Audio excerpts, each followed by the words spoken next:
Lampadaires, panneaux publicitaires et enseignes au néon qui s'étendaient loin au-dessous de lui jusqu'au pied des montagnes entourant la plaine de tous côtés.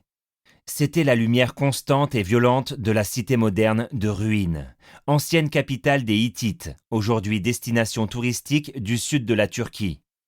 Il contempla cette métropole qui s'étalait sous ses yeux, le monde auquel il avait tourné le dos 8 ans plus tôt dans sa quête de la vérité. Une quête qui l'avait conduit dans cette antique prison et mené à une découverte qui lui avait déchiré l'âme. Un autre son étouffé, plus proche cette fois. Il allait devoir faire vite. Il défit la corde qui lui servait de ceinture et fit rapidement un nœud coulant à chaque extrémité, puis il se pencha par la meurtrière.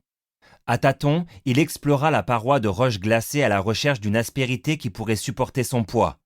Il finit par trouver une protubérance incurvée au point haut de l'ouverture. Il y glissa l'un des nœuds coulants et tira sur la corde pour le resserrer et en tester la solidité. Le nœud tint bon. Il ramena ses longs cheveux blonds derrière ses oreilles, contempla une dernière fois le tapis de lumière qui palpitait en contrebas. Puis, le cœur lourd du fardeau du secret immémorial qu'il portait à présent, il vida l'air de ses poumons et se glissa par la fente étroite, avant de plonger dans la nuit. Chapitre 2. 9 étages plus bas, dans une pièce aussi vaste et richement décorée que celle décrite précédemment était exiguë et austère, un homme se lavait délicatement les mains pour les rincer du sang qui coulait de ses blessures toutes fraîches. Il s'agenouilla devant une immense cheminée, comme pour faire ses prières. Ses longs cheveux et sa barbe étaient argentés par l'âge, et le sommet de son crâne était dégarni, ce qui lui donnait un air monastique en accord avec la soutane verte qu'il portait serrée à la taille. Bien que voûté par les premiers signes de la vieillesse, son corps était encore solide et nerveux. Sa musculature jouait sur ses bras tandis qu'il trempait méthodiquement un carré de mousseline dans le bassin en cuivre posé devant lui, puis l'essorait doucement pour en faire couler l'eau fraîche et le passer sur sa chair meurtrie.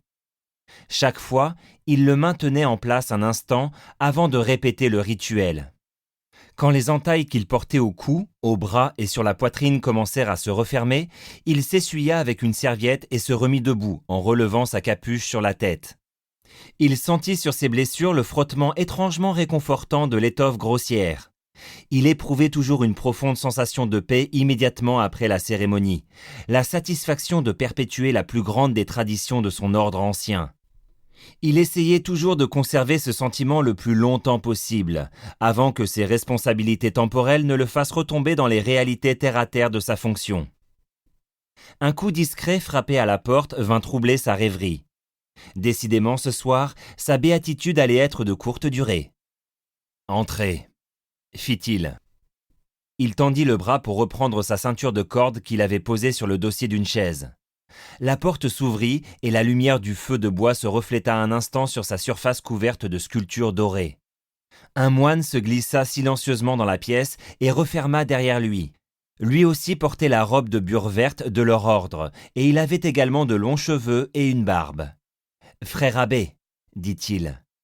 Il s'exprimait à voix basse avec des airs de conspirateur. « Pardonnez mon intrusion à une heure aussi tardive, » poursuivit-il, « mais j'ai pensé que vous deviez être informé immédiatement. » Il baissa les yeux et contempla le plancher, comme s'il ne savait pas comment continuer. « Eh bien, informez-moi donc immédiatement !» gronda l'abbé en nouant sa ceinture et en plaçant sa crux, une croix de bois en forme de T, sous sa soutane. « Nous avons perdu frère Samuel. » L'abbé se figea. « Que voulez-vous dire par perdu?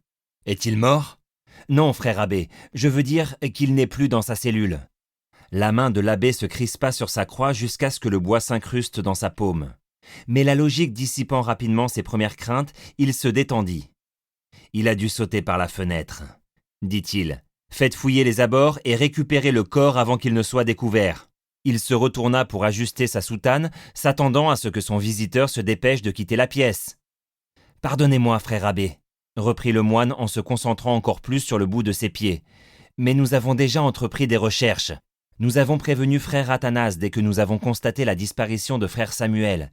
Il a contacté nos correspondants à l'extérieur, et ceux-ci ont soigneusement examiné les fondations basses. Il n'y a aucune trace de corps. » Le sentiment de calme que l'abbé avait savouré quelques instants auparavant s'était à présent totalement évaporé. Un peu plus tôt dans